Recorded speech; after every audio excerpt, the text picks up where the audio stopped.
देखो next topic है हमारा डाइकोट लीफ। डाइकोट लीफ का ना एनसीईआरटी ने एक और नाम दिया हुआ है, डॉर्सी वेंट्रल लीफ। क्या है नाम? Dorsiventral leaf. अब इसके बाद जो पढ़ेंगे ना वो है मोनोकोट लीफ, उसका नाम होता है आइसोबाइलेटरल लीफ। क्या है उसका नाम? Isobilateral leaf. और डाइकोट लीफ का नाम क्या है? Dorsiventral leaf. अब जैसे ये एक लीफ है मान लो, ठीक है, अब मैंने तुम्हें बता रखा है ये वाली सरफेस होती है डॉर्सल और ये वाली वेंट्रल। अब ये लीफ है तो इस लीफ में धूप ज्यादा किस साइड आएगी? डॉर्सल साइड पे। यहाँ पे धूप ज्यादा आएगी और यहाँ पे धूप कम आएगी, है ना। लेकिन अगर कोई लीफ ऐसी है तो उसमें धूप ज्यादा कहाँ पे आएगी? अगर कोई लीफ ऐसी है तो इसको तो दोनों साइड मिलेगी ना धूप, इसमें तो कोई दिक्कत ही नहीं है, दोनों साइड धूप आएगी, दोनों साइड सनलाइट मिलेगी इसको। तो इसीलिए जो लीफ ऐसी होती है जिसमें दोनों साइड लाइट सेम आती है, सेम का मतलब क्या होता है? आइसो। सेम का मतलब क्या होता है? आइसो। ठीक है, तो ऐसी लीफ का नाम क्या होगा? आइसोबाइलेटरल लीफ। क्या होगा ऐसी लीफ का नाम? Isobilateral leaf. आइसो क्यों बोल रहे हैं? क्योंकि दोनों साइड लाइट क्या आएगी? सेम आएगी। तो मोनोकोट लीफ का नाम क्या होगा? आइसोबाइलेटरल लीफ। पर डाइकोट लीफ में क्या होगा? कुछ ऐसा केस होगा, लीफ ऐसे होती है, ठीक है, तो उसमें डॉर्सल साइड पे सनलाइट ज्यादा आती है और वेंट्रल साइड पे सनलाइट कम आती है, तो उसका लीफ का नाम हमने रखा है डॉर्सी वेंट्रल लीफ। अब इसी लीफ का एनसीईआरटी ने करके दिखाया वर्टिकल सेक्शन। कौन सा सेक्शन करके दिखाया है? Vertical section. अब तक हमने जो भी पढ़ा पीछे चैप्टर में सारे सेक्शन कौन से थे? ट्रांसवर्स। पहला सेक्शन कौन सा आया है? वर्टिकल सेक्शन आया। तो लीफ का हमने किया वर्टिकल सेक्शन, और वो वर्टिकल सेक्शन भी हमने किया लैमिना के थ्रू। किसके थ्रू किया? लैमिना के थ्रू। कुछ याद है लैमिना क्या था? जैसे ये अगर लीफ है, ये लीफ है, तो जो ये वाला पार्ट होता है लीफ का उसी को क्या बोलते हैं? लैमिना बोलते हैं ना। ऐसा अगर कोई लीफ है तो ये वाला जो पार्ट होगा उसी को क्या बोलते हैं? लैमिना बोलते हैं। तो हमने लीफ का किया वर्टिकल सेक्शन। कौन सा सेक्शन? वर्टिकल। और वो भी किसके थ्रू किया? लैमिना के थ्रू। उसके बाद जब हमने लैमिना का सेक्शन किया तो अब हमें इस लीफ के अंदर 3 पार्ट्स दिखे। कितने पार्ट्स दिखे? 3 पार्ट्स। पहला पार्ट है एपिडर्मिस। पहला क्या है? एपिडर्मिस। रूट में और स्टेम में भी पहला एपिडर्मिस था, है ना। दूसरा क्या होगा? मीजोफिल। दूसरा क्या होगा? मीजोफिल। वहां पे दूसरा क्या था? ग्राउंड टिश्यू, है ना, कॉर्टेक्स था। अब ग्राउंड टिश्यू को ही लीफ में क्या बोलते हैं? मीजोफिल। क्या बोलते हैं? मीजोफिल। तो दूसरा हो गया मीजोफिल। और तीसरा है वस्कुलर सिस्टम। तीसरा क्या है? Vascular system. तो हमने लीफ का वर्टिकल सेक्शन किया किसके थ्रू? लैमिना के थ्रू। 3 पार्ट्स हमें दिखे। पहला एपिडर्मिस, दूसरा मीजोफिल, तीसरा वस्कुलर सिस्टम। अब सबसे पहले हम पढ़ेंगे एपिडर्मिस के बारे में। अब एपिडर्मिस है 2 टाइप की। एक एपिडर्मिस होगी ऊपर की तरफ और एक एपिडर्मिस होगी नीचे की तरफ। अब ऊपर का हम कैसे याद रखेंगे? इसमें ना बहुत कंफ्यूजन होता है, कौन सा अपर है कौन सा लोअर है। तो मैं ऐसे याद रखती थी कि जैसे जब भी मतलब मान लो कोई चीज यहाँ तक है और कोई इंसान ज्यादा लंबा अगर है तो ऊपर क्या होता है? कोई चीज अड़ जाती है ना, हरियाणवी में बोलते कि वो चीज अड़ गई, है ना। तो कोई चीज अगर यहाँ ऊपर नीचे है तो वो अड़ जाती है ना। तो ऊपर अड़ गया, तो इसको कैसे याद रखेंगे? अड़ मतलब एडेक्सियल। अड़ मतलब एडेक्सियल। ऊपर मतलब अपर। ऊपर मतलब अपर। तो ऊपर अड़ गया मतलब एडेक्सियल जो होगा वो अपर। मतलब अपर सरफेस पे जो होती है वो कौन सी एपिडर्मिस होगी? Adaxial epidermis. बच गई लोअर सरफेस, तो लोअर सरफेस वाली एपिडर्मिस को बोलते हैं एबैक्सियल एपिडर्मिस। क्या बोलेंगे? Abaxial epidermis. ये एडेक्सियल और ये अबैक्सियल एपिडर्मिस। अपर सरफेस पे कौन सी? एडेक्सियल। लोअर सरफेस पे अबैक्सियल। ठीक है। अब ये जो अबैक्सियल एपिडर्मिस है ना, इसके पास इसके कंपैरिजन में ज्यादा स्टोमेटा होते हैं, ठीक है। तो अबैक्सियल एपिडर्मिस के पास एडेक्सियल के कंपैरिजन में स्टोमेटा ज्यादा होंगे। और ये जो एडेक्सियल है इसके पास या तो स्टोमेटा बहुत कम होंगे या बिल्कुल एब्सेंट होंगे, ठीक है। तो मे इवन लैक स्टोमेटा, मतलब इसमें स्टोमेटा बिल्कुल होंगे ही नहीं, ठीक है। अब उसके जैसे स्टोमेटा में तुमने देखा था गार्ड सेल्स के पास क्या होता है? क्लोरोप्लास्ट, है ना। और क्लोरोप्लास्ट किस कलर का होता है? ग्रीन कलर का। तो अब अगर कोई तुमसे पूछे एडेक्सियल मतलब ऊपर वाली मतलब डॉर्सल, है ना, और अबैक्सियल मतलब नीचे वाली मतलब वेंट्रल, तो अगर तुमसे कलर पूछे कोई लीफ का कलर, कि जो डॉर्सीवेंट्रल लीफ होती है, जो डाइकोट लीफ होती है, उसमें डॉर्सल सरफेस ज्यादा ग्रीन होती है या वेंट्रल सरफेस? वेंट्रल सरफेस ज्यादा ग्रीन होगी। क्यों होगी वेंट्रल सरफेस ज्यादा ग्रीन? क्योंकि उसमें स्टोमेटा ज्यादा है, स्टोमेटा ज्यादा तो क्लोरोप्लास्ट ज्यादा, क्लोरोफिल ज्यादा, तो कलर ज्यादा ग्रीन होगा। आइए बात समझ। तो ये हो गया तुम्हारा अडेक्सियल एपिडर्मिस और अबेक्सियल। तो एपिडर्मिस कितने टाइप की? दो टाइप की, अडेक्सियल और अबेक्सियल। ज्यादा स्टोमेटा किसके पास? अबेक्सियल के पास। उसके बाद ये जो एपिडर्मिस होती है, ये एपिडर्मिस कवर्ड होगी क्यूटिकल से। एपिडर्मिस किससे कवर्ड होगी? क्यूटिकल। और क्यूटिकल की एक ही लेयर होगी। और क्यूटिकल जो होती है यहाँ वो कॉन्स्पिक्यूअस होती है। कैसी होगी? कॉन्स्पिक्यूअस का मतलब तुम्हें पता है, जो अच्छे से दिखाई दे।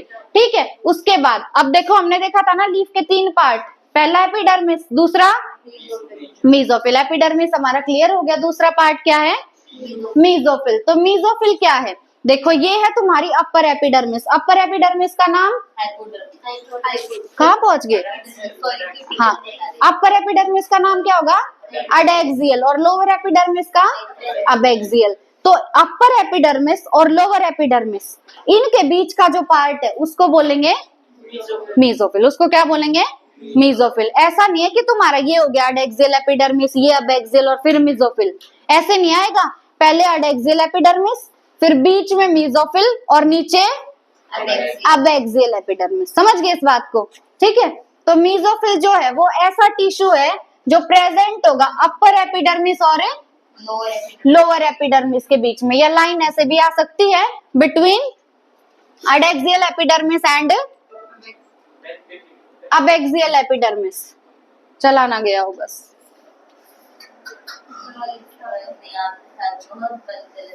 देखो कल हमने क्या देखा था?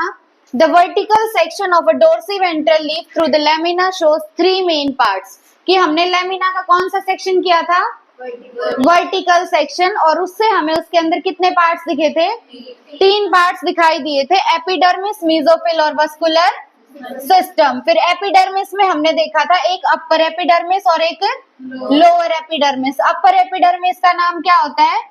Adaxial epidermis. और लोअर एपिडर्मिस का नाम अबेक्सियल एपिडर्मिस। उसके बाद एपिडर्मिस जो है वो क्यूटिकल की एक लेयर से कवर्ड होती है, और क्यूटिकल होती है यहाँ पे कॉन्स्पिक्यूअस। कैसी क्यूटिकल होगी?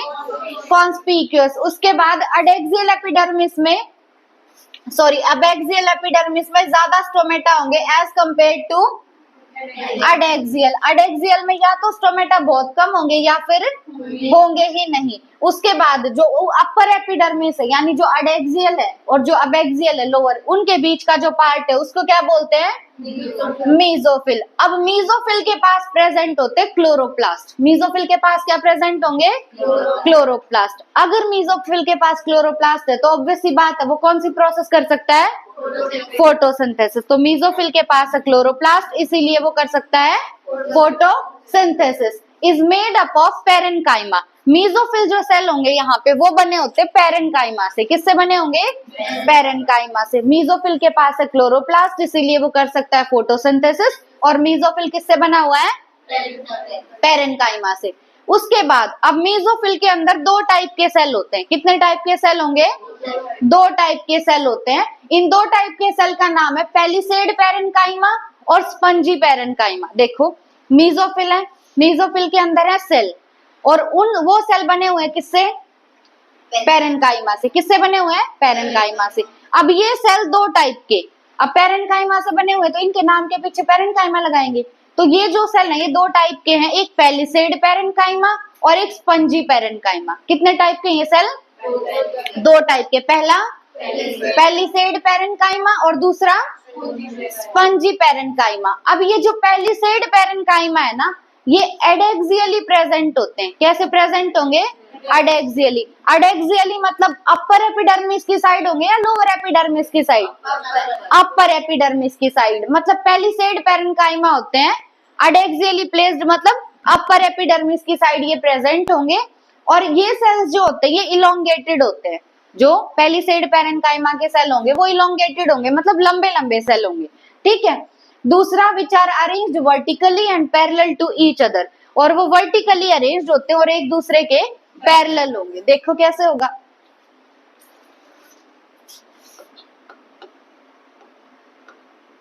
हमने क्या बात की कि जो अपर एपिडर्मिस है, अपर एपिडर्मिस का नाम अडेक्सियल एपिडर्मिस। क्या होगा नाम? Adaxial epidermis. लोअर एपिडर्मिस का नाम अबैक्सियल एपिडर्मिस। और जो इनके बीच वाला पार्ट होगा, बीच वाले पार्ट का नाम मीजोफिल। बीच वाले पार्ट का नाम क्या होगा? मीजोफिल होगा। और मीजोफिल के जो सेल हैं वो किससे बने होते हैं? पैरेन्काइमा से। किससे बने होंगे? पैरेन्काइमा से। अब इसमें जो फर्स्ट टाइप के सेल है ना, वो है पैलिसेड पैरेन्काइमा। कौन से? Palisade parenchyma. पहली बात, वो इलोंगेटेड है। कैसे है? इलोंगेटेड। ये सेल तुम्हें लंबा दिख रहा है, तो ये है इलोंगेटेड सेल। ठीक है। अब दूसरा जो सेल आएगा ना, वो इसके बिल्कुल चिपका हुआ है। ठीक है। अब एक ये लाइन है और एक ये लाइन है, ये पैरेलल है या एंटी पैरेलल है? पैरेलल। तो ये सेल भी क्या होंगे? एक दूसरे के पैरेलल होंगे। पहली बात, ये सेल इलोंगेटेड होते हैं और दूसरी बात, ये सेल एक दूसरे के पैरेलल होंगे और चिपके हुए एक दूसरे से। ठीक है। और ये कौन सी एपिडर्मिस के पास है? अडेक्सियल एपिडर्मिस के पास। ठीक है। तो इसी तरीके से अरेंज होंगे कौन से सेल्स? पैलिसेड पैरेन्काइमा के सेल। कौन से सेल? पैलिसेड पैरेन्काइमा के सेल। कौन सी एपिडर्मिस के पास? अडेक्सियल एपिडर्मिस के पास। ठीक है।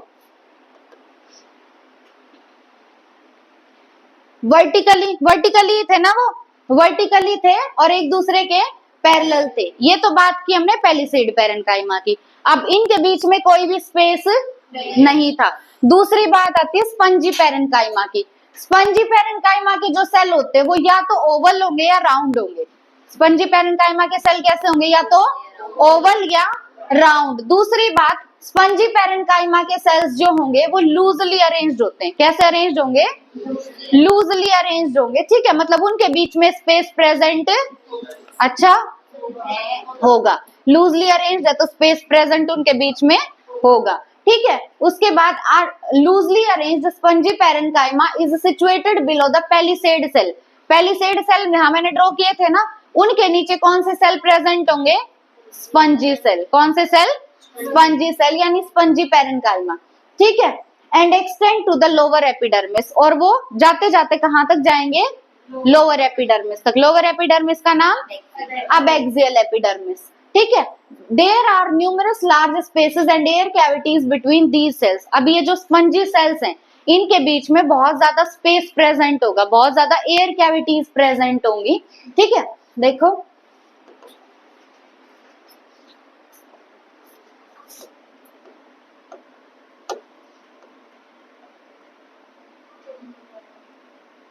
वो कलर्स नहीं आ रहे ना, ब्लैक ही सिलेक्ट हो रखा है।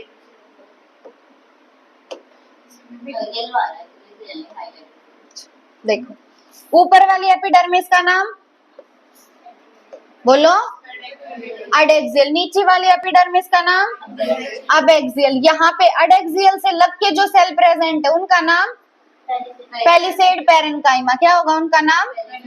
Palisade parenchyma. अब इनके नीचे प्रेजेंट होते हैं स्पंजी सेल्स। कौन से सेल?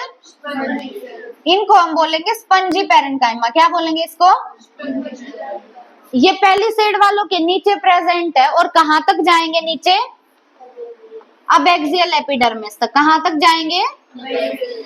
अबैक्सियल एपिडर्मिस तक जाएंगे। इनके बीच में बहुत ज्यादा एयर स्पेस प्रेजेंट होता है और एयर कैविटीज प्रेजेंट होती हैं। क्या इनके बीच में कोई स्पेस प्रेजेंट है?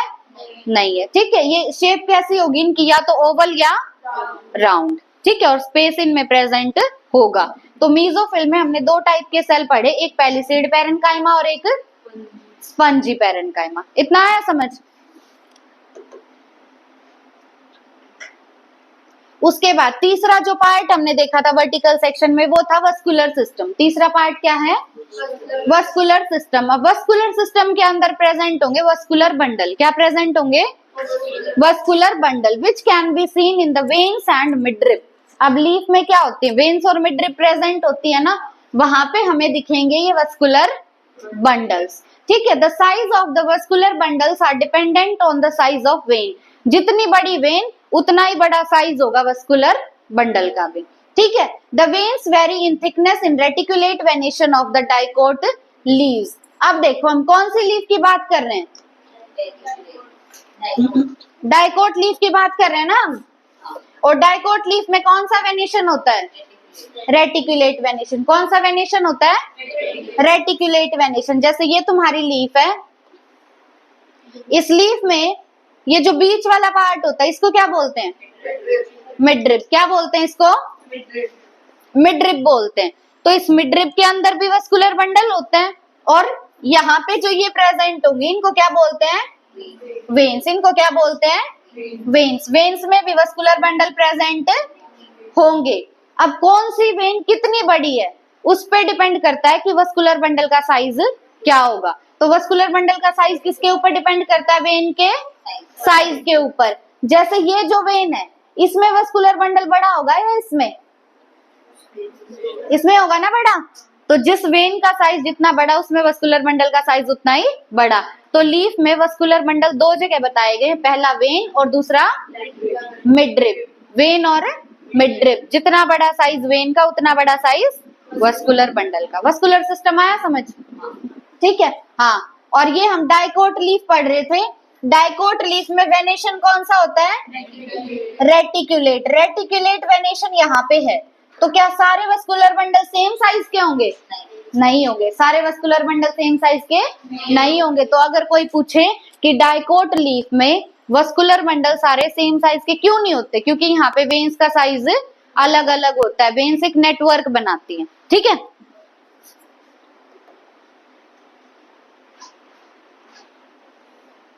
उसके बाद जो वस्कुलर बंडल होते हैं ना यहाँ पे, वो सराउंडेड होंगे by a layer of thick walled bundle sheath sales.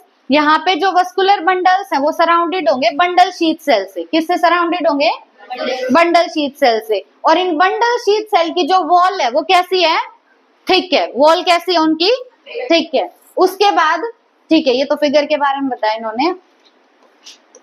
Figure देखो इसकी,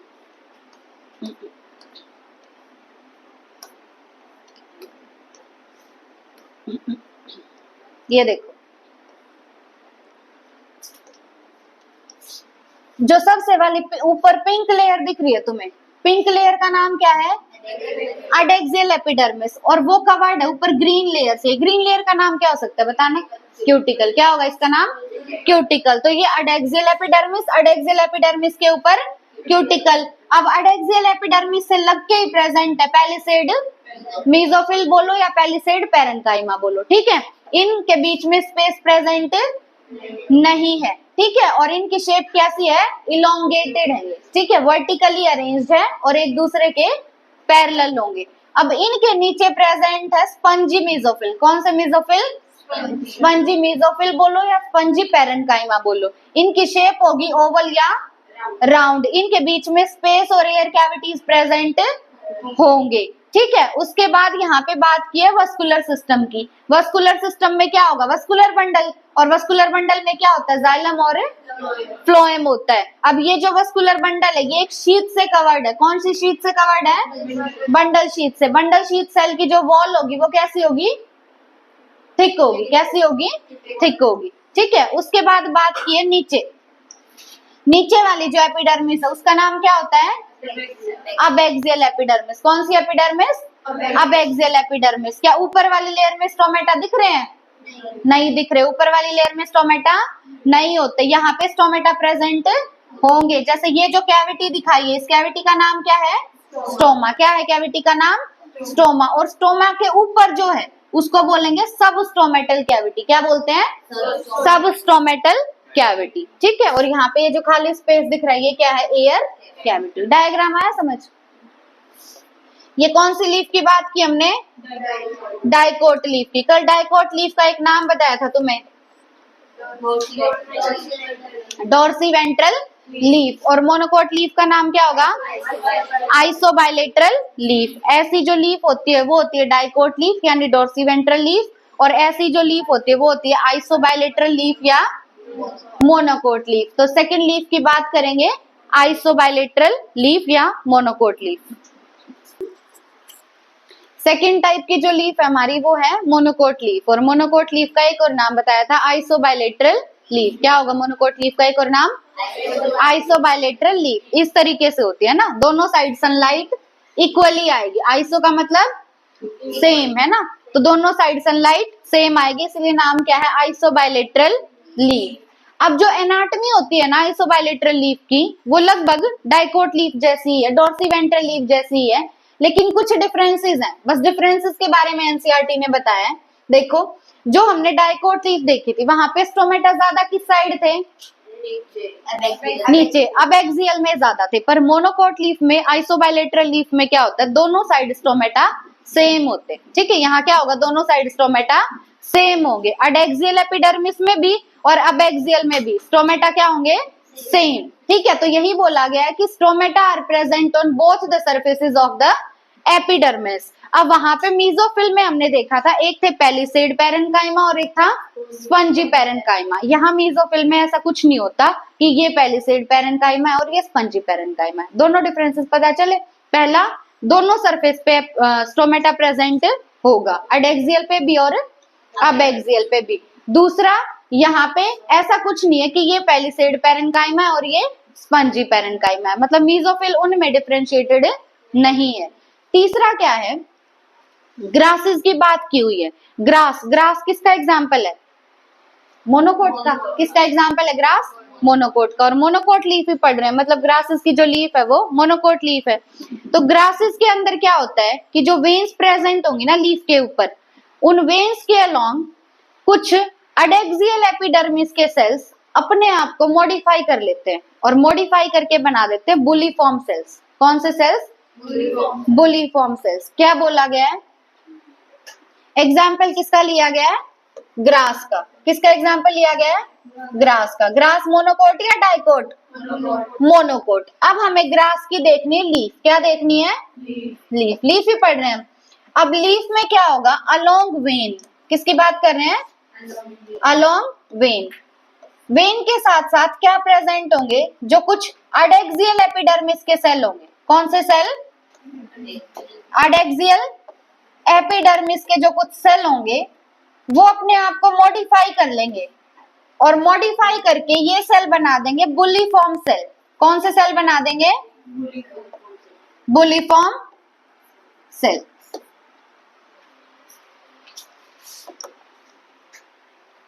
तो देखो, in grasses certain adaxial epidermal cells along the veins modify themselves और क्या बना दिया? Bulliform cell. अब इन बुलिफॉर्म सेल्स के बारे में पढ़ना है, कैसे होते हैं। पहली बात, ये बुलिफॉर्म सेल जो होंगे वो लार्ज होंगे। कैसे होंगे? लार्ज, मतलब इनका साइज जो होगा वो बड़ा होगा। ठीक है, साइज में कैसे होंगे? लार्ज। दूसरी बात, ये एम्प्टी होंगे, मतलब अंदर से खाली। ये सेल्स कैसे होंगे? एम्प्टी होंगे, मतलब अंदर से खाली। तीसरा, ये कलरलेस होते हैं। तीसरी बात क्या है? ये कैसे होंगे? कलरलेस होंगे। तो हमने देखा ग्रासेस में यानी मोनोकोट लीफ में अलोंग द वेन, अडेक्सियल या अबेक्सियल? अडेक्सियल। कुछ अडेक्सियल एपिडर्मल सेल अपने आप को मॉडिफाई कर लेंगे और मॉडिफाई करके बना देते हैं बुलिफॉर्म सेल।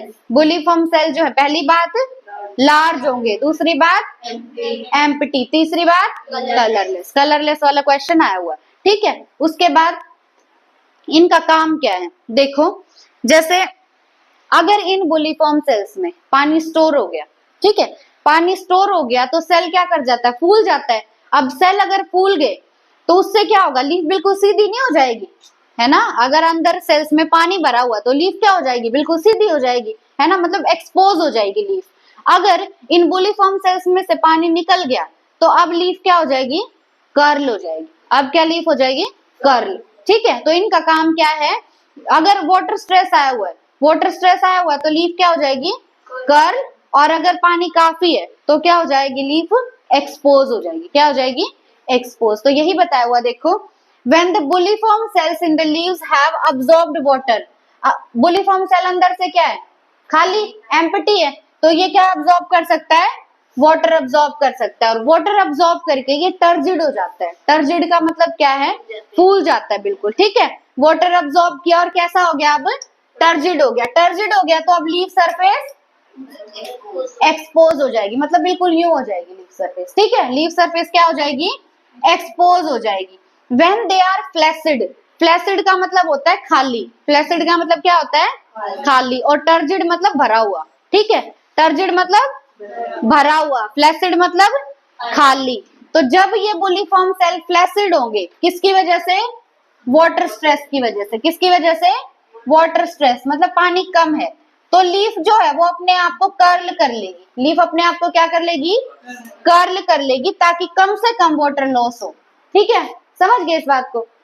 उसके बाद the parallel venation in monocot leaf is reflected in near similar sizes of vascular bundle accept in main veins. बहुत ज्यादा इंपॉर्टेंट बात है ये।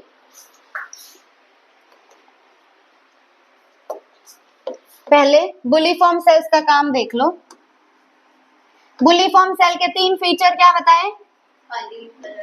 खाली होंगे, लार्ज होंगे और कलरलेस होंगे। अगर इन बुलिफॉर्म सेल के अंदर पानी भरा हुआ है तो उस कंडीशन को बोलेंगे कि टर्जिड है। कैसे है? टर्जिड है। तो जो लीफ होगी हमारी वो एक्सपोज्ड होगी। ठीक है, दूसरा क्या है कि अगर ये फ्लैसिड है, कैसे है? फ्लैसिड, वाटर स्ट्रेस की कंडीशन में। अगर ये फ्लैसिड है तो लीफ कैसी होगी?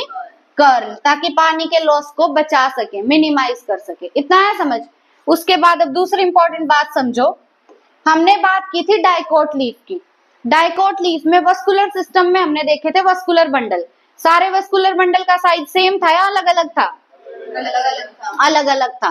क्यों था अलग अलग? क्योंकि डाइकोट में वेनेशन कौन सा होता है? रेटिकुलेट। रेटिकुलेट वेनेशन, तो वहां पे वेन्स का साइज अलग अलग, तो वस्कुलर बंडल का साइज भी अलग अलग। पर अब हम बात करें कौन सी लीफ की? मोनोकोट लीफ की। मोनोकोट लीफ में कौन सा वेनेशन होता है? Parallel venation. कौन सा venation? Parallel venation. Parallel venation में सारी वेन्स का साइज लगभग सेम, सारी वेन्स का साइज लगभग सेम होगा। यही होता है ना पैरेलल वेनेशन। अब देखो, अगर सारी वेन्स का साइज लगभग सेम है तो वस्कुलर बंडल का साइज भी सेम होगा। बट एनसीईआरटी ब्रैकेट में लिखती है एक्सेप्ट मेन वेन। क्या लिखती है? Except main vein. Main vein मतलब मिड रिब। मिड रिब तो सबसे लंबी होगी ना, तो इसमें वस्कुलर बंडल औरों के कंपैरिजन में बड़ा होगा।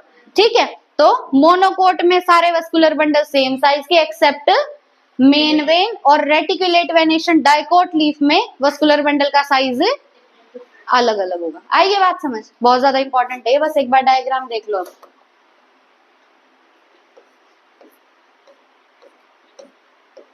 देखो, ऊपर वाली एपिडर्मिस एडेक्सियल, नीचे वाली अबैक्सियल। ठीक है, स्टोमा यहाँ ऊपर भी प्रेजेंट है और नीचे भी प्रेजेंट है। उसके बाद ये फ्लोएम दिखाए हुए हैं, ये जाइलम प्रेजेंट है यहाँ पे।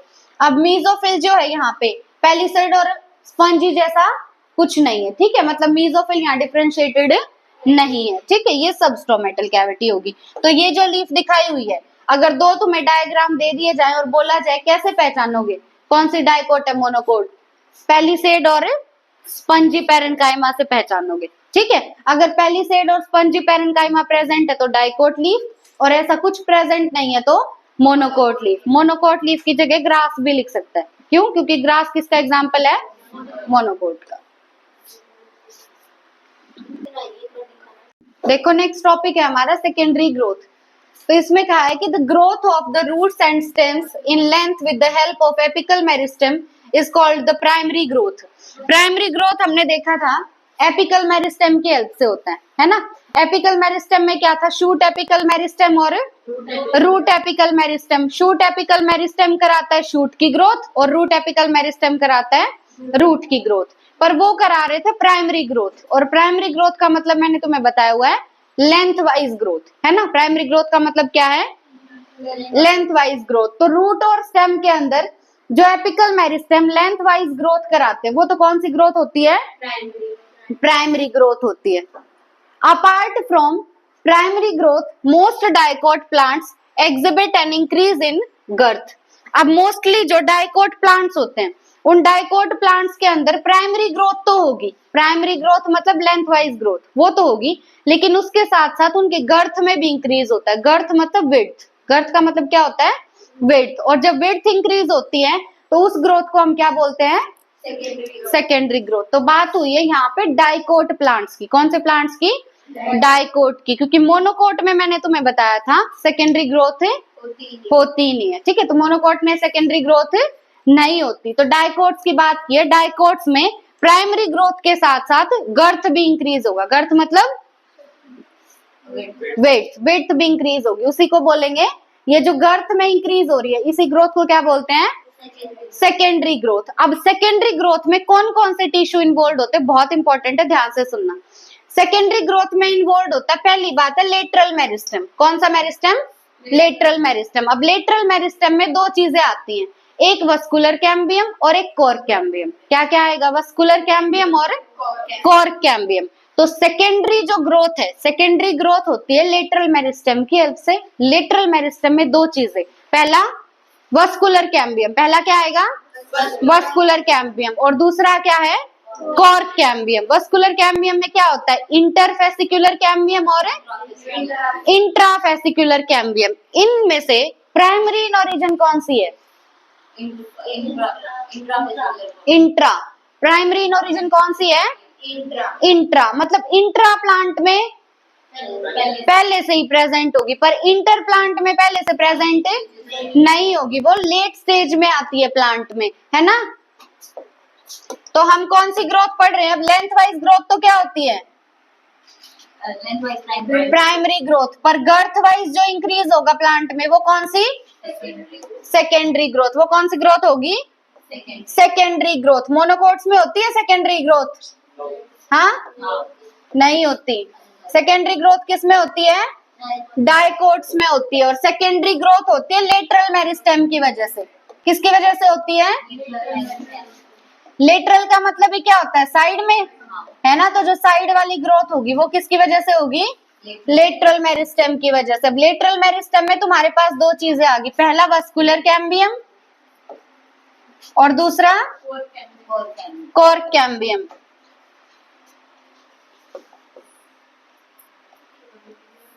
दूसरा क्या है? कोर कैम्बियम है।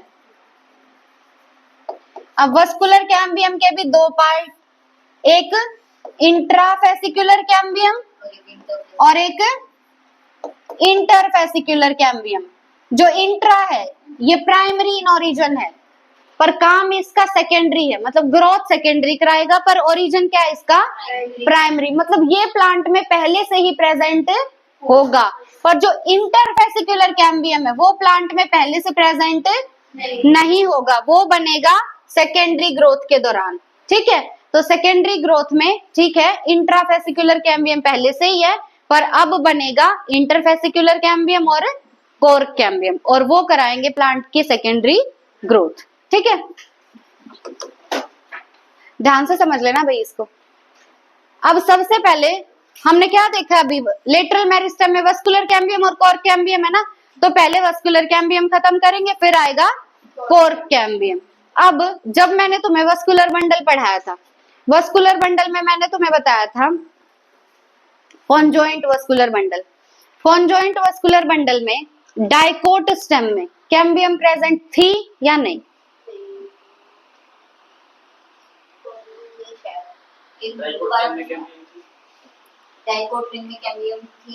डाइकोट स्टेम के अंदर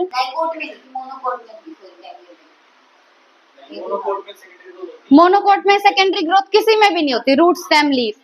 ठीक है, डाइकोट में सेकेंडरी ग्रोथ होगी। सेकेंडरी ग्रोथ क्यों होगी? कैम्बियम की वजह से।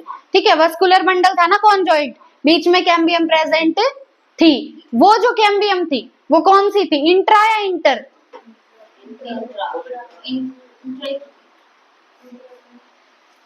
बताओ कौन सी होगी? इंट्रा होगी, क्योंकि इंटर तो शुरू में बनती ही नहीं, इंटर तो बाद में बनती है। तो वो कैम्बियम कौन सी होगी? इंट्राफेसिकुलर कैम्बियम होगी। ठीक है, जो कॉन्जॉइंट में तुमने देखी थी। तो अब हम वस्कुलर कैम्बियम के बारे में पढ़ रहे हैं। The meristematic layer that is responsible for cutting of vascular tissues, xylem and phloem is called vascular cambium. Vascular cambium क्या होता है? हमारे पास था जाइलम और फ्लोएम, उसी जाइलम और फ्लोएम से हमें बनाना है सेकेंडरी जाइलम और सेकेंडरी फ्लोएम।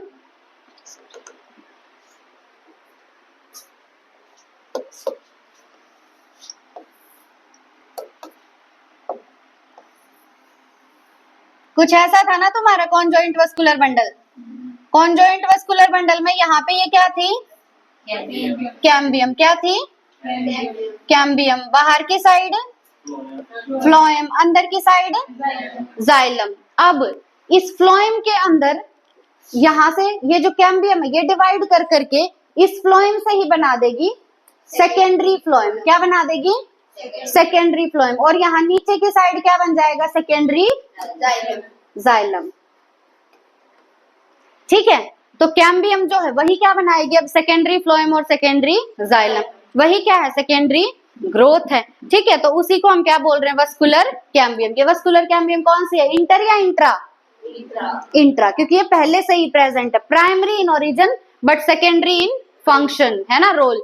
क्यों, क्योंकि ये किसका काम कर रही है, सेकेंडरी ग्रोथ कराने का काम कर रही है। तो काम इसका सेकेंडरी ग्रोथ कराने का है, पर ओरिजिन इसका प्राइमरी है, क्योंकि पहले से ही प्रेजेंट है प्लांट में।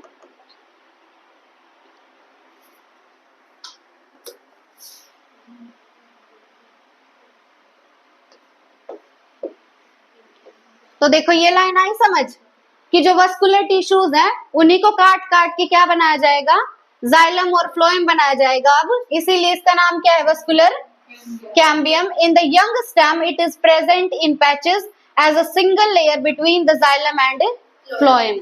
अब यंग स्टेम में क्या होता है कि ये पैचेस की फॉर्म में प्रेजेंट होता है, और इसकी कितनी लेयर प्रेजेंट होंगी, सिंगल लेयर प्रेजेंट होंगी। तो यंग स्टेम में वस्कुलर कैम्बियम पैचेस में प्रेजेंट होगी, और उसकी कितनी लेयर होगी, सिंगल लेयर प्रेजेंट होगी। समझाती उसको।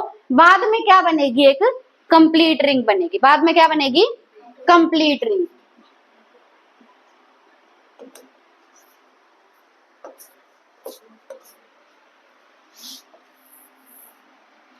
जब हमने डाइकोट स्टेम पढ़ा तो डाइकोट स्टेम में हमने देखा था कि वस्कुलर बंडल, जो वस्कुलर सिस्टम है, उसकी एक खासियत थी कि वहां पे रिंग अरेंजमेंट थी। याद हो तो तुम्हें, थी ना रिंग अरेंजमेंट, ऐसी कुछ रिंग अरेंजमेंट थी। अब यहाँ पे भी कैम्बियम है, यहाँ पे भी कैम्बियम है, यहाँ पे भी है, यहाँ पे भी है, यहाँ पे भी है, यहाँ पे भी। तो ये जो वस्कुलर कैम्बियम है तुम्हारी, ये कॉन्टिन्यूअस लेयर है या पैचेस की फॉर्म में है, पैचेस की फॉर्म में। तो डाइकोट स्टेम में जो इंट्राफेसिकुलर कैम्बियम है वो ऐसे लगातार प्रेजेंट नहीं है, पैचेस की फॉर्म में प्रेजेंट है। बाद में क्या होगा, यहाँ पे एक पूरी रिंग बन जाएगी। ठीक है, जब सेकेंडरी ग्रोथ होगी तो यहाँ एक कंप्लीट रिंग का फॉर्मेशन होगा। तो तुम्हें क्या ध्यान रखना है कि डाइकोट स्टेम में जो वस्कुलर कैम्बियम है वो कैसे प्रेजेंट है, एक सिंगल लेयर की फॉर्म में प्रेजेंट है, और वो सिंगल लेयर भी कॉन्टिन्यूअस नहीं है। किस फॉर्म में प्रेजेंट है, पैचेस की फॉर्म में प्रेजेंट है। ये लाइन आई सबको समझ। अब सेकेंडरी ग्रोथ जब कराएंगे तब बनेगी कंप्लीट रिंग। ठीक है,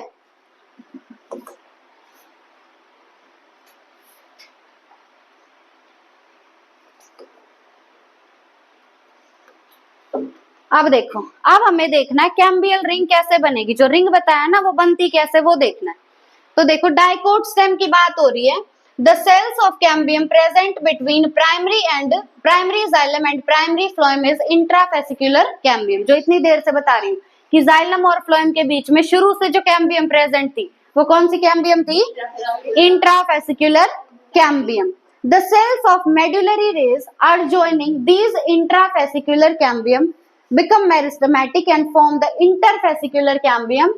Thus a continuous ring of cambium is formed। देखो, अगर तुम्हें याद हो तो डाइकोट स्टेम में वस्कुलर सिस्टम का रिंग अरेंजमेंट था, और वस्कुलर बंडल्स के बीच में प्रेजेंट थी मेडुलरी रेस। कौन सी रेस, मेडुलरी रेस। याद है कुछ, ऐसे ये क्या प्रेजेंट थी, मेडुलरी रेस।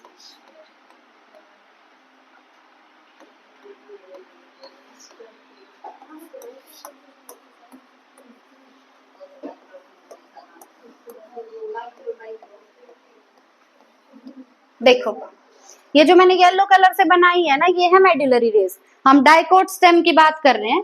अब था क्या शुरू में, वस्कुलर बंडल्स के बीच में यहाँ पे कौन सी कैम्बियम थी, बोलो, इंट्राफेसिकुलर कैम्बियम पहले से ही प्रेजेंट थी।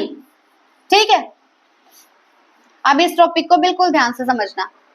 इंट्राफेसिकुलर कैम्बियम पहले से ही प्रेजेंट है, मेडुलरी रेज है, ठीक है, लेकिन इनके अंदर हो चुका है डिफरेंशिएशन। जैसे अगर कोई भी ऑर्गन बन गया, ये हाथ बन गया, तो अब इसमें डिफरेंशिएशन हो गया है, इसने अपना फंक्शन ले लिया है, अब ये आगे डिवाइड नहीं करेगा। लेकिन अगर इसमें डी डिफरेंशिएशन हो जाए तो ये डिवीजन शो करेगा। तो इन मेडुलरी रेज में हो जाता है डी डिफरेंशिएशन। क्या हो जाता है? D differentiation. अगर डी डिफरेंशिएशन हो गया तो ये फिर से डिवीजन शो कर सकती हैं। तो मेडुलरी रेज में हो गया डी डिफरेंशिएशन और ये फिर से डिवीजन शो करके बना देती हैं इंटरफेसिकुलर कैम्बियम। कौन सा cambium? Interfascicular cambium. Interfascicular cambium क्यों बोल रहे हैं? क्योंकि एक ये वस्कुलर बंडल और एक ये वस्कुलर बंडल है, इन दोनों के बीच में जो कैम्बियम बनेगा वो कौन सा होगा? Interfascicular cambium. इंट्रा पहले से ही था, अब कौन सा बन गया? इंटर। तो मेडुलरी रेज ने क्या किया? यहां भी कैम्बियम बना दिया, यहां भी, यहां भी, यहां भी और यह। तो ये क्या बन गई? पूरी एक रिंग। इस रिंग का नाम है कैम्बियल रिंग। क्या है इस रिंग का नाम? Cambial ring. तो कैम्बियल रिंग तुम्हारी कैसे बनी? इंट्राफेसिकुलर कैम्बियम पहले से ही प्रेजेंट था, पर मेडुलरी रेज जो कि वस्कुलर बंडल्स के बीच में प्रेजेंट थी, उनमें हुआ डी डिफरेंशिएशन। क्या हुआ? D differentiation. डी डिफरेंशिएशन हुआ तो वो फिर से डिवीजन शो करने लगी। फिर से डिवीजन शो किया तो उन्होंने क्या बना दिया? Interfascicular cambium. अब ये इंटर और इंट्रा दोनों जुड़ गए और पूरी एक रिंग बन गई। उस रिंग का नाम क्या है? Cambial ring. क्या उस रिंग का नाम? Cambial ring. अब ये कैम्बियल रिंग किसके बीच में बनी है? जाइलम और फ्लोएम के बीच में बनी है। अगर ये कैम्बियल रिंग ऐसे अंदर से भी डिवीजन शो करती जाए और यूं बाहर भी डिवीजन शो करती जाए तो क्या प्लांट की विड्थ वाइज ग्रोथ नहीं हो जाएगी? यहाँ पे मैंने एक रिंग रख दी, वो रिंग अंदर भी डिवाइड करती जा रही और बाहर भी डिवाइड करती जा रही है, तो जो विड्थ होगी प्लांट की वो बढ़ जाएगी, गर्थ बढ़ जाएगी प्लांट की। ठीक है, तो अब देखो यहाँ पे है जाइलम और यहाँ पे है फ्लोएम। यहाँ पे है प्राइमरी जाइलम और यहाँ पे है प्राइमरी फ्लोएम। अब ये रिंग अंदर की साइड डिवाइड करती जाएगी और बनाएगी सेकेंडरी जाइलम। क्या बनाएगी? Secondary xylem. और ये रिंग बाहर की साइड भी डिवाइड करेगी और बनाएगी सेकेंडरी फ्लोएम। क्या बनाएगी? Secondary phloem. जहां भी कैम्बियम वर्ड आए ना, कैम्बियम का मतलब समझ जाना डिवीजन हो रहा है। क्या हो रहा है? डिवीजन। तो कैम्बियल रिंग का काम क्या है? डिवाइड करना। तो अब ये रिंग डिवाइड कर रही है, अंदर की साइड भी डिवाइड कर रही है और बाहर की साइड भी डिवाइड कर रही है, पर ये रिंग अंदर की साइड ज्यादा डिवाइड करती है। ठीक है, अंदर की साइड अगर ज्यादा डिवाइड करेगी तो अंदर मास इकट्ठा हो जाएगा, वो मास इकट्ठा होगा तो ये रिंग ऊपर की तरफ नहीं उठ जाएगी। रिंग ऊपर की तरफ उठ जाएगी तो जो प्राइमरी फ्लोएम है और सेकेंडरी फ्लोएम है वो क्रश हो जाते हैं, एक दूसरे में मिल जाते हैं। बताती हूँ, ये रिंग है। अब ये रिंग अंदर की साइड भी डिवाइड कर रही है और बाहर की साइड भी डिवाइड कर रही है, दोनों साइड डिवाइड कर रही है, लेकिन अंदर इसका डिवीजन ज्यादा हो रहा है, अंदर जल्दी जल्दी डिवाइड कर रही है और ज्यादा सेल बना रही है अंदर, इधर जाइलम की साइड। अब अंदर अगर कोई चीज ज्यादा इकट्ठी होती गई, यहाँ मान लो बहुत ज्यादा चीजें इकट्ठी होगी, तो क्या ये रिंग ऊपर की तरफ नहीं उठ जाएगी? जैसे, हाँ, जैसे अंगूठी है, अंगूठी को हम अंदर की साइड लेके आते हैं ना, तो इसी तरीके से ये रिंग अब बाहर की तरफ नहीं जानी शुरू करेगी। और बाहर की तरफ क्या है तुम्हारे पास? प्राइमरी फ्लोएम और सेकेंडरी फ्लोएम। तो वो प्राइमरी फ्लोएम और सेकेंडरी फ्लोएम तो क्रश हो जाएंगे, एक दूसरे में मिल जाएंगे, लेकिन सेकेंडरी जाइलम और प्राइमरी जाइलम यू के यू रहेंगे, उनको कोई दिक्कत नहीं है। पर रिंग ऊपर आएगी तो प्राइमरी फ्लोएम और सेकेंडरी फ्लोएम क्रश हो जाएंगे। बहुत इंपॉर्टेंट बात है। ठीक है, तो रिंग थी हमारी, रिंग ने डिवीजन शो किया, अंदर की साइड भी और बाहर की साइड भी, पर ज्यादा डिवीजन किस साइड हुआ? अंदर की साइड, जाइलम की साइड। तो जिस वजह से क्या हुआ? सेकेंडरी जाइलम ज्यादा बन गया। सेकेंडरी जाइलम ज्यादा बन गया तो अब ये रिंग ऊपर उठ जाएगी। रिंग ऊपर उठ जाएगी तो प्राइमरी फ्लोएम और सेकेंडरी फ्लोएम क्रश हो जाएंगे। आया समझ? सेकेंडरी क्रश हो जाएंगे यार। देखो एक्टिविटी देखो, अब कैम्बियल रिंग की एक्टिविटी पढ़ते हैं। अब the cambial ring becomes active. Cambial ring बनी कैसे, वो समझ आ गया। इंटर और इंट्रा मिल गए थे मेडुलरी रेज से और बन गया था इंटर हमारा। अब कैम्बियल रिंग एक्टिव होगी और अब वो क्या करेगी, begins to cut off the new cells both towards the inner and the outer sides. अब वो सेल्स को कट ऑफ करना शुरू करेगी, अंदर की साइड भी और बाहर की साइड भी। अंदर की साइड बनाएगी सेकेंडरी जाइलम और बाहर की साइड बनाएगी सेकेंडरी फ्लोएम। ठीक है। The cells cut off towards pith mature into secondary xylem. Pith कहाँ होती है, सेंटर में होती है ना, तो सेंटर की तरफ जो टिश्यू बनेगा उसको क्या बोलेंगे, सेकेंडरी जाइलम। और पेरीफेरी की तरफ जो टिश्यू बनेगा, किनारों की तरफ जो टिश्यू बनेगा उसको क्या बोलेंगे, सेकेंडरी फ्लोएम। ठीक है। पिथ सेंटर में होती है ना, तो सेंटर की तरफ क्या बन रहा था, सेकेंडरी जाइलम, और पेरीफेरी मतलब किनारों की तरफ क्या बन रहा है, secondary phloem. The cambium ring is generally more active on the inner side than on the outer. अंदर की तरफ कैम्बियम रिंग ज्यादा एक्टिव होगी, बाहर की तरफ कम एक्टिव होगी। As a result the amount of secondary xylem produced is more than the secondary phloem. इसकी वजह से क्या होगा, सेकेंडरी जाइलम ज्यादा बनेगा और सेकेंडरी फ्लोएम कम बनेगा। And soon forms a compact mass. अब सेकेंडरी जाइलम ज्यादा बन गया तो वहां पे कम्पैक्ट मास बन जाएगा, काफी ज्यादा सेल बन जाएंगे। The primary and secondary phloem get gradually crushed due to the continued formation and accumulation of secondary xylem. इसकी वजह से क्या होगा, अंदर सेकेंडरी जाइलम ज्यादा इकट्ठा हो रहा है तो रिंग ऊपर उठेगी तो प्राइमरी फ्लोएम और सेकेंडरी फ्लोएम क्रश कर जाएंगे। ठीक है। The primary xylem, however, remains more or less intact in or around the center. लेकिन सेंटर के आसपास जो प्राइमरी जाइलम और सेकेंडरी जाइलम बना है उनमें कोई भी दिक्कत नहीं आई, वो इंटैक्ट रहेंगे। इंटैक्ट मतलब यूं के यूं रहेंगे। ठीक है।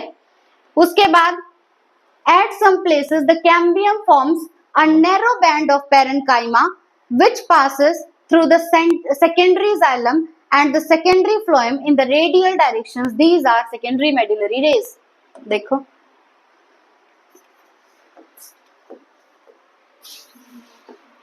हमें मिल गया सेकेंडरी जाइलम भी मिल गया और सेकेंडरी फ्लोएम भी मिल गया, पर इन्हें न्यूट्रिशन भी तो चाहिए, पानी भी चाहिए, खाना भी चाहिए, सब चाहिए। वो कहाँ से मिलेगा, वो नहीं मिलेगा। तो उसके जैसे एक बता रही हूँ, पूरी रिंग होती है ना, यहाँ से एक में बता रही हूँ बस। अब यहाँ पे क्या प्रेजेंट है, कैम्बियल रिंग। अब कैम्बियल रिंग में ही कुछ पेरेन्काइमा सेल्स, कौन से सेल्स, पेरेन्काइमा सेल्स, याद रखना कौन से सेल्स, पेरेन्काइमा सेल्स। कुछ पेरेन्काइमा सेल्स यहां बना देंगे सेकेंडरी मेडुलरी रेज। कौन सी रेज, सेकेंडरी मेडुलरी रेज। तो सेकेंडरी मेडुलरी रेज क्यों बनी है, ताकि जो नया सेकेंडरी जाइलम और नया सेकेंडरी फ्लोएम मिला है उन्हें भी न्यूट्रिशन और पानी वगैरह मिलता रहे, है ना। अब ये किस पे बनी है, अगर यहाँ पे एक रिंग होती पूरी, वस्कुलर बंडल में जो रिंग अरेंजमेंट होती है और भी वस्कुलर बंडल होंगे यहाँ पे, तो ये जो है ये सर्कल की क्या है, रेडियस। तो ये किसके लिए बनी है, रेडियल कंडक्शन के लिए। किसके लिए, रेडियल कंडक्शन के लिए। अब जो तुम्हारी पहले मेडुलरी रेज प्रेजेंट थी वो कहाँ पे प्रेजेंट थी, वस्कुलर बंडल्स के बीच में थी ना, तो वहां तो पानी वगैरह सब जा रहा है, पर यहाँ पे कैसे जाएगा, इसके लिए क्या बनी है तुम्हारी सेकेंडरी मेडुलरी रेज। तो क्यों बनी है secondary medullary rays, radial conduction of water and minerals. हाँ क्या, अच्छा स्पेलिंग कोई ना, इसको छोड़ दो, भावनाओं पे जाओ। देखो क्या हुआ, at some places the cambium forms a narrow band of parenchyma which passes through the secondary xylem and secondary phloem in radial directions, और इनको क्या बोलेंगे, secondary medullary rays। आया ये समझ, ठीक है, कर दो बंद।